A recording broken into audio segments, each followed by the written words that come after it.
तो ड्रामे के स्टार्ट में 2009 बुसेन का सीन दिखाया जाता है, जहाँ पर एक लड़की जिसका नाम आनयू है, उसने बुसेन के बोर्ड एग्जाम में टॉप किया होता है। तो उसकी माँ और अंकल इसी खुशी में अपने रेस्टोरेंट पर फ्री का खाना लोगों को देते हैं। दूसरे सीन में सोल का सीन दिखाया जाता है, जहाँ पर एक लड़का है जिसका नाम यू जोंग वू है, उसने सोल में टॉप किया होता है और उसके टॉप आने की खुशी में स्कूल वाले उसका नाम बड़े बैनर पर लिखकर अपने स्कूल पर लगाते हैं।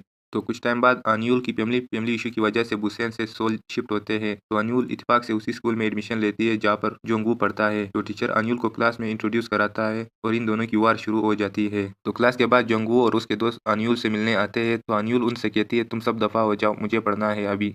तो जोंगू और उसके दोस्त एम्बेरस होकर चले जाते हैं। अब क्लास में सर बोर्ड पर एक मैथ का प्रॉब्लम लिखता है और क्लास से उसका जवाब मांगता है। तो जोंगू कैलकुलेशन के बाद जवाब देने लगता है, मगर अनयूल उससे पहले सही जवाब देती है। तो पूरा क्लास शॉक हो जाता है। अब ब्रेक के टाइम पर जोंगू के दोस्त कहते हैं, मुझे डर है कि ये लड़की तुमको इस बार मिड टर्म एग्जाम में पीछे ना छोड़ दे। तो जोंगू कहता है, वो मुझे नहीं हरा सकती। तो उसका दोस्त कहता है, तो फिर तुम कहाँ क्यों रहे हो? तो वो कहता है, यहाँ पर सर्दी बहुत है, चलो बाहर चलते हैं। अब कुछ दिनों बाद मिड टर्म का रिजल्ट टीचर स्टूडेंट को दे रहा होता है। तो अब टीचर जोंगू को रिजल्ट देता है। तो जोंगू रिजल्ट देखता है तो वो सेकंड आया होता है। तो वो शॉक की वजह से बेहोश होकर गिर जाता है। तो उसके दोस्त उसको हॉस्पिटल ले चलते हैं। अब ड्रामे में कुछ साल बाद का सीन दिखाया जाता है, जहाँ पर जोंगू एक बहुत बड़ा प्लास्टिक सर्जन बन चुका होता है और अपना क्लिनिक खोला होता है। और दूसरी तरफ अनयूल भी एक डॉक्टर बन चुकी होती है, लेकिन उसका सीनियर उसको डांटता है और कहता है, ये कैसा थीसिस बनाया है तुमने, इसको फिर से लिखो। तो अनयूल डांट खा के घर जाने वाली होती है। तो उसके पास नर्स आती है और कहती है, डॉक्टर ने तुमको आईसीयू बुलाया है। तो अनयूल बिना आराम करे चली जाती है ऑपरेशन थिएटर और सारी रात वो ऑपरेशन थिएटर में होती है। तो अब अगली सुबह वो बहुत थकी होती है और घर जा रही होती है। तो उसके पेट में बहुत दर्द होता है और उस दर्द की वजह से वो सड़क पर गिर जाती है।